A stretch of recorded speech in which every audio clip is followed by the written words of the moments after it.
This next story is for anyone who travels, and it doesn't matter if it's just weekly, monthly, or once a year. Because if you fly into a city and you need a taxi, Uber, or Lyft, well, Mike, you have a couple expectations. Yeah, you certainly do, Dave. One is that the driver is going to take you to the correct destination, do so in a timely manner. Two, the vehicle you're traveling in is completely safe. So the KSL investigators did some checking and found that the car you are stepping into may not be as safe as you thought. Whether you're coming or going, staying or leaving, when the rubber hits the road, getting from point A to point B has never been so easy. Now, if you're old school, you're out there hailing anything painted yellow.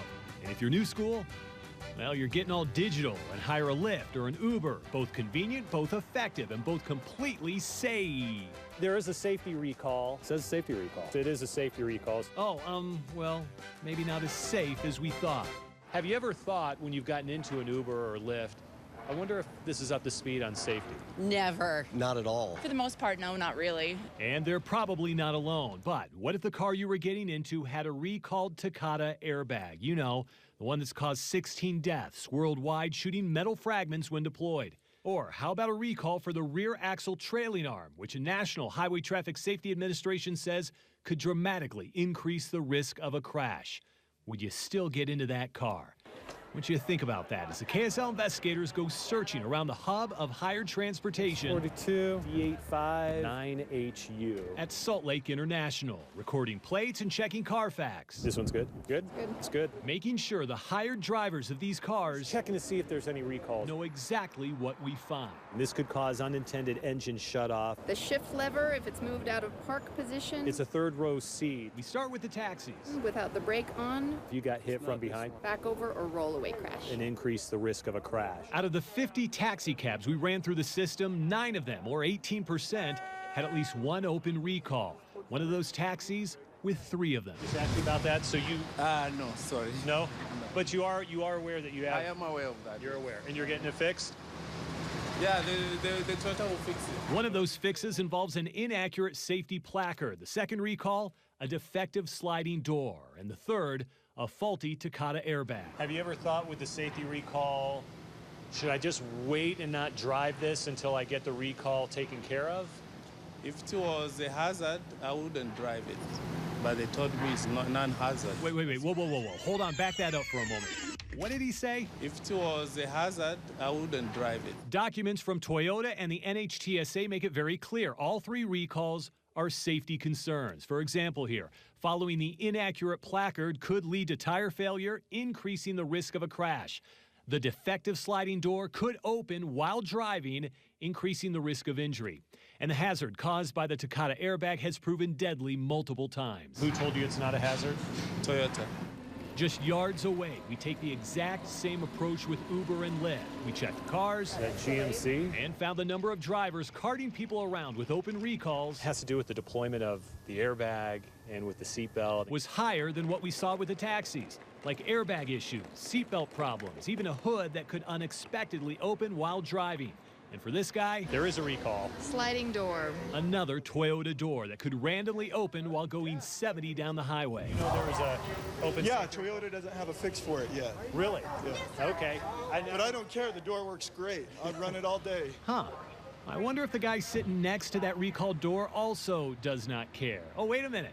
We interviewed him 10 minutes earlier, and guess what? I probably would be concerned if there were a car that had a recall that I didn't know about. In all, 50 cars checked. 13 of them, or 26%, were rolling with open recalls. That's 1 out of every 4. And this guy is driving one of them. Airbag recall? Okay. Did you know there's a recall on your car? Yeah, for the airbag. Yeah. Yeah. How long have you known about that?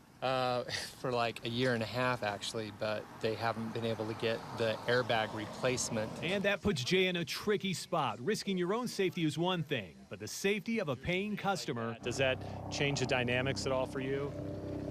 Not for me personally, because the passenger's not sitting where the recall is. The recall is for the driver and passenger side. That one's good, this one. So with that, consider yourself warned, because whether you're coming or going, staying or leaving, before the rubber hits the road, it turns out simply asking the question. I'm sure if I asked my Uber driver, are you up on all your recalls? They will say, yes, I am. Just may not be enough.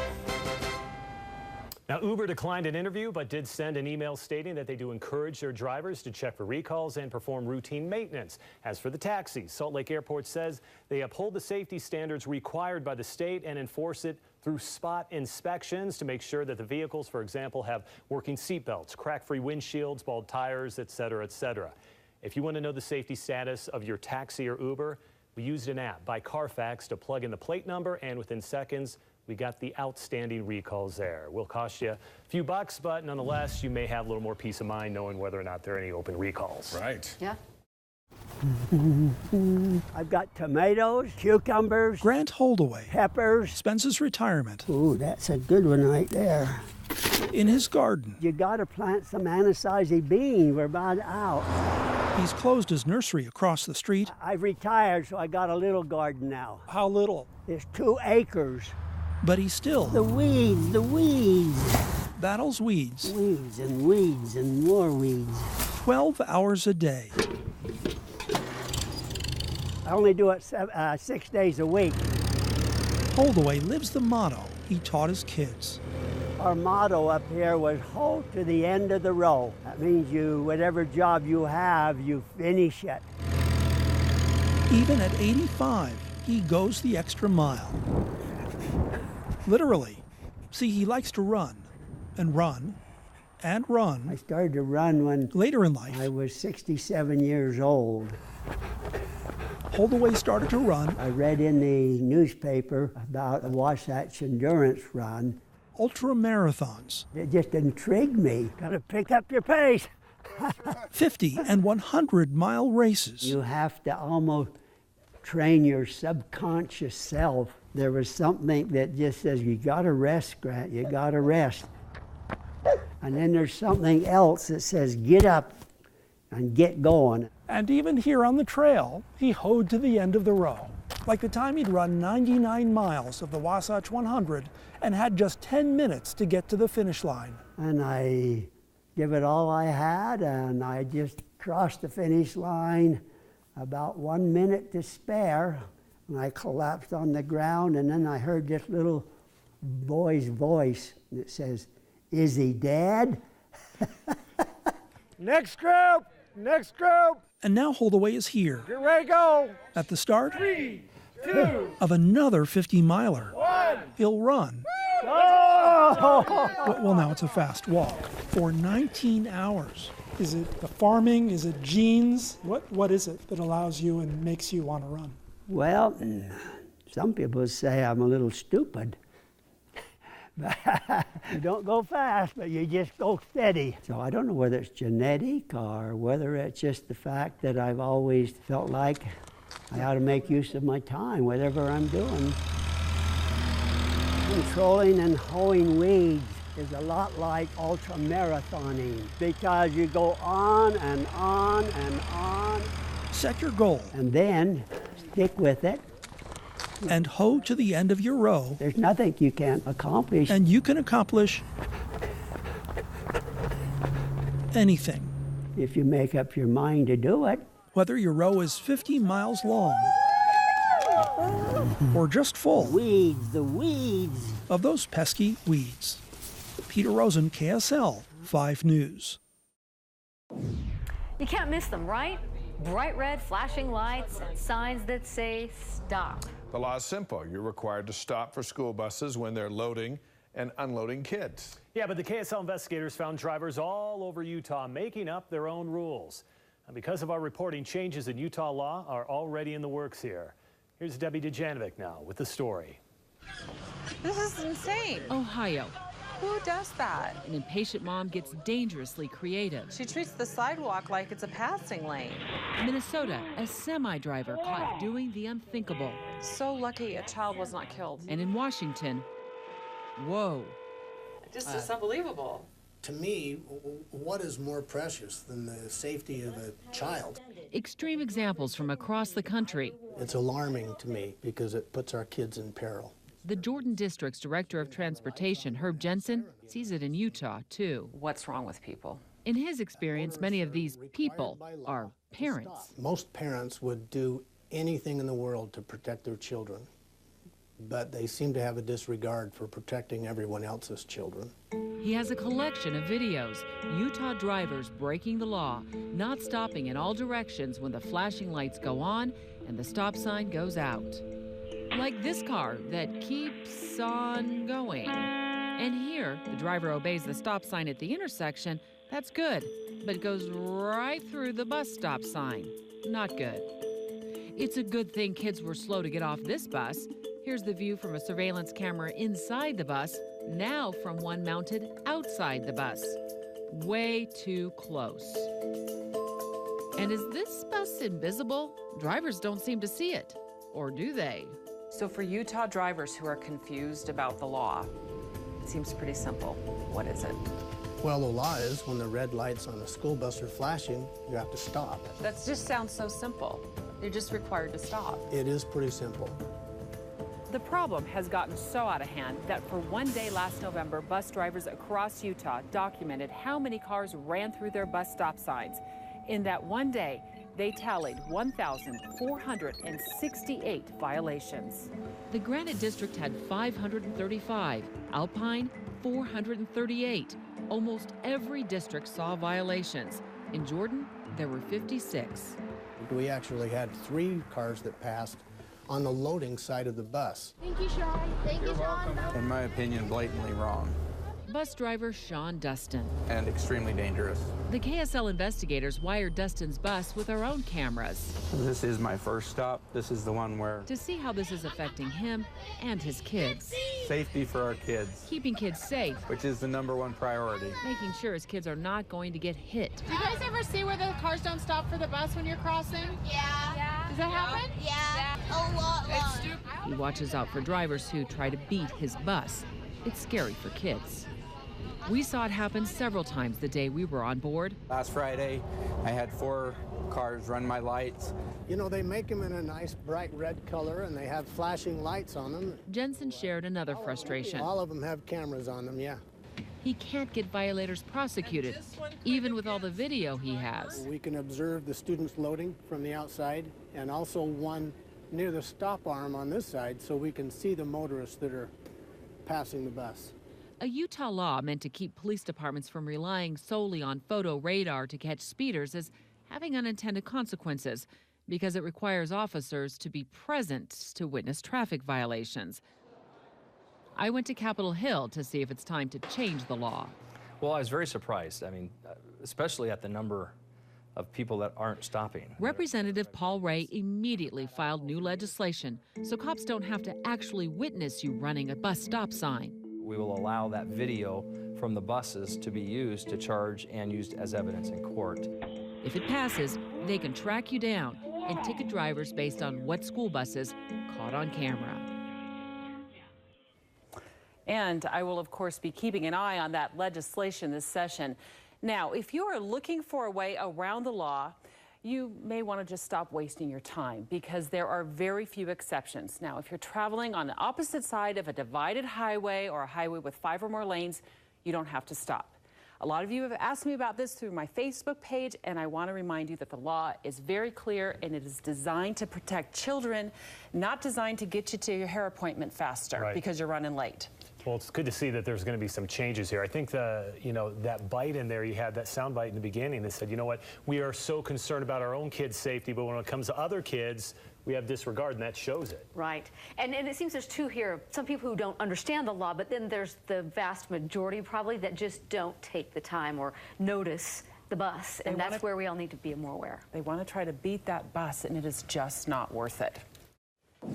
Summer's just around the corner, and for a lot of families, that means road trip. Oh, yeah. But for those of us who don't own a recreational vehicle, well, renting them is big business. Yeah, well, Dave, if you're not careful, the business you're renting from could actually turn your dream vacation into a nightmare.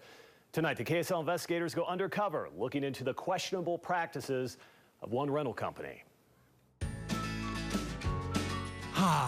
There is nothing quite like camping in Utah's great outdoors. From that beautiful drive through the mountains. The engine light starts coming on. Steering wasn't real secure. I can't take this. I don't feel To safe. breathing in all that fresh air. My kids are in the back seat gagging. It's urine. It's yellow. It smells like poop. And through it all, creating memory. My daughter crying. After memory. My wife was miserable. After memory. I keep telling myself, how bad can this be? Book your spring vacation now. All right, so what would you be willing to pay to rent a motorhome? So we found this ad. Out of the classifieds. Queen-size bed, hot water, bathroom, kitchen, fridge, TV, all of this. We're gonna rough it, yeah.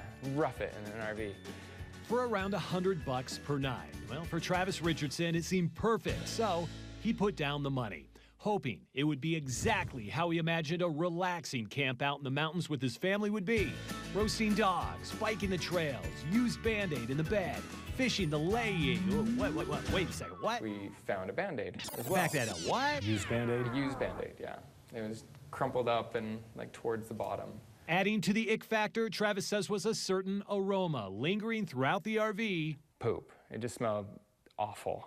For the entire drive, claiming the septic tank was never dumped. And everybody was just gagging with their shirts over their noses. From the previous renter. And one more thing here, the shower. The hot water didn't work. So, days later, with the vacation finally over, Travis dropped off the RV with a list of complaints, basically saying if this were a hotel, they'd offer a new room or a major refund.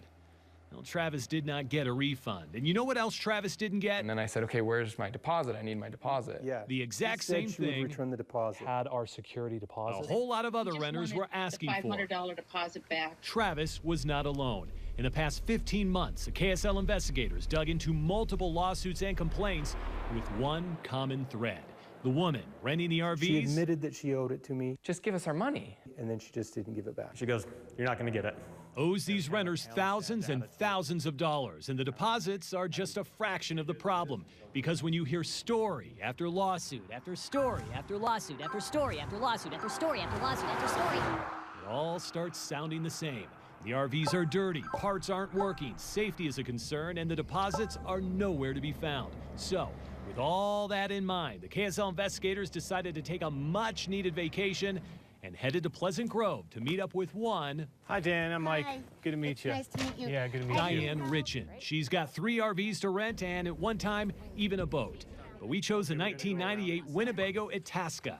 Diane giving us a nickel tour, selling us on the inside, This has something that none of my other ones do. and addressing a few concerns on the outside. Because most of these things they're cosmetic issues, right? They're not safety issues. No, none at all. Okay. There are not even one safety issue with this. So we took her word for it, signed the paperwork, handed over the cash, and a few days later picked up the RV, and off we went.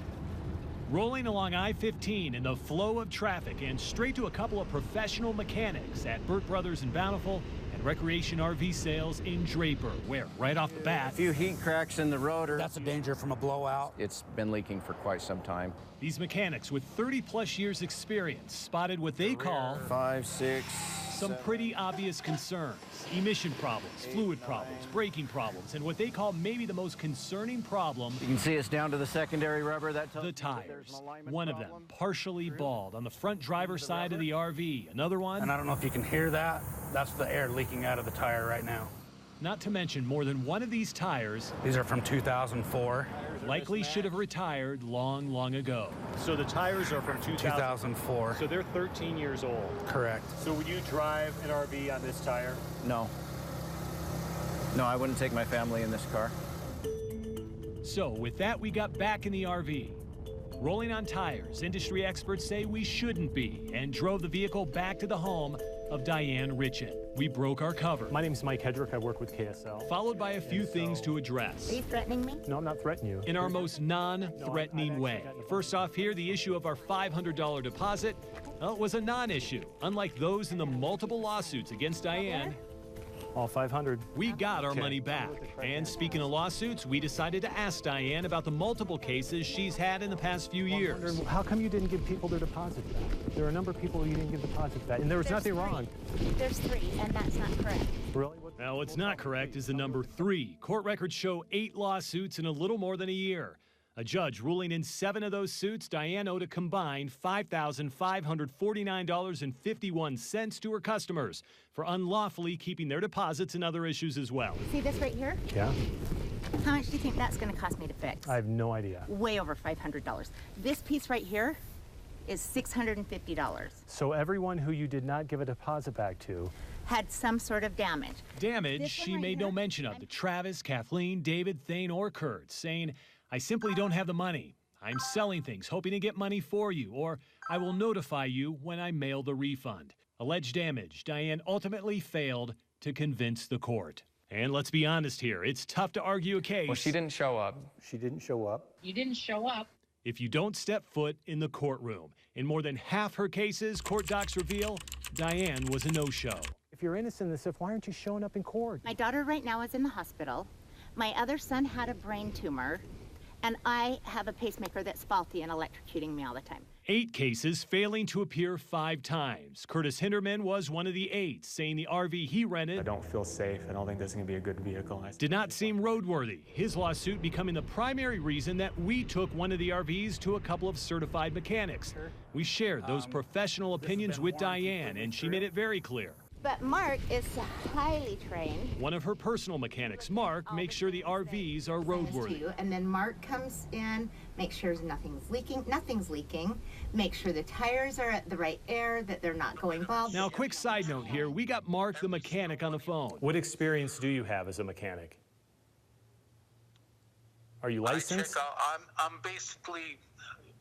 Are you a licensed mechanic?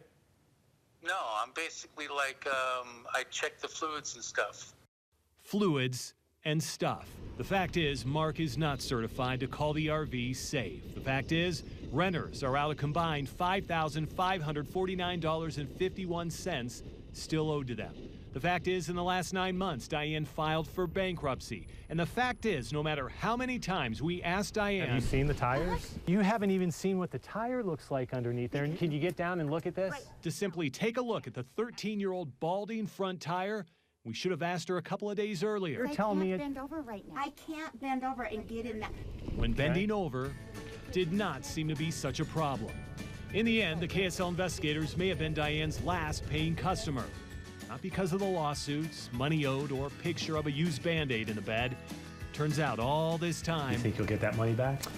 No. She never even had a license to run the business in the first place. All right, bottom line here. You have got to do your homework before renting. Check the company's refund policy. Don't give money sight unseen. And check the Better Business Bureau or even court records. That's what we did. We do have more tips from the Utah Division of Consumer Protection on our website. That, of course, is KSL.com. There's an explosion of illegal drugs for sale in Salt Lake City and a revolving door of addicts desperate to get their next fix. And we're talking hard drugs like heroin, cocaine, methamphetamine. New data obtained by KSL investigators exposes a problem that's impacting our community more than ever. Mike? Yeah, that's true, Dave. So investigative reporter Debbie Dejanovic asked undercover narcotics officers to show her what is happening and why. Roger. I'm in an undercover police car with Salt Lake City PD's narcotics squad. We're on a drug operation. Yeah, let's roll. Take down. We're watching nervous buyers. She's going in for some dope. They show up. She keeps touching her money. To get their daily fix for as little as $10. They just did a deal right in front of us. It's no secret that neighborhoods around the homeless shelter have become an open-air drug market. Dealers catch a city bus to Rio Grande Street, blend in with the homeless. Using them as camouflage, if you will. And buyers from all walks of life. We have people pull down here in $200,000 cars sometimes. Are drawn in to feed an insatiable habit. We've got people coming from not only all over the valley, but all over the adjoining counties because it's so easy to buy dope here. So this guy was just shooting up heroin. But recently, the drug problem in Salt Lake City has exploded. We seized 82% more drugs, heroin, cocaine, marijuana. Police Chief Mike Brown showed me staggering new data. Last year, his officers seized almost 330,000 doses of drugs, an 82% hike over the previous year. Even more troubling, since 2012, overdose calls to 911 have increased 124%. And deaths? And sadly, our overdose deaths have gone up 52% last year. It's an epidemic. Travis Whitaker spent 12 years addicted. I would buy 40 or 50 at a time. To prescription painkillers. My name's Travis Whitaker. Nice to meet you. He visits the area as an outreach coordinator for a treatment center. I'm in recovery. Oh, are you? I'm a recovering drug addict. He knows how this destroys families and communities. I was lying, stealing. I was getting arrested, making bad choices, My behaviors have changed. It consumed everything. Our goal is to disrupt the continuous drug sales that are occurring down here. But these days, narcotics officers are dealing with a roadblock in their efforts. Okay, anyone else got this guy right there in front of Thomas? A year ago, the Salt Lake County Sheriff's Office implemented a jail policy as a way to manage inmate population. It's been ridiculous. Last month, my KSL investigators report documented officers' frustrations because the jail no longer accepts numerous misdemeanor offenses. You could go break into that car down there, steal something, and I could watch you do it and catch you, and I'd get the stuff back, but you wouldn't be going to jail. And someone caught buying illegal drugs, even in front of officers, can't be booked into jail. We can't make it difficult for them to come down here to buy dope because we can't arrest them and take their car. There's no punishment. There's no punishment. So now, if police stop a buyer, they can take the drugs away, but the buyer gets to walk away. Jail can be that front door to help and treatment. Data shows that before jail restrictions took effect, Salt Lake PD had almost 4,700 drug cases. But since, that number has soared to over 6,200 cases. There's no end to this cycle, and that's the problem. The day we went along for the drug sting, undercover officers arrested 7 dealers who sold drugs to them. Selling drugs is a felony, and you will go to jail. It won't be long before more dealers move in to feed the habit. We do have a done deal. Let's go ahead and move on, and he's hinked out. I attended a news conference Sheriff Winder held today about his ideas to address homelessness in Salt Lake City, and I asked him to also address officers' concerns over jail restrictions. Well, you keep saying it's theirs. You're the one promoting the theory. Under that philosophy, then we would never have seen any increases in activity in the Rio Grande because we've never had these particular restrictions in place before, and that is simply not accurate. We have seen, as I indicated at the beginning of this press conference, continued ebb and flows, regardless of the number of enforcement efforts. Now, the sheriff did say there's a plan in the works to open more jail beds, but he didn't mention a time frame. But there's no plan to lift the jail restrictions as of right now, which concerns officers as we head into summer because warmer weather typically brings out more crime.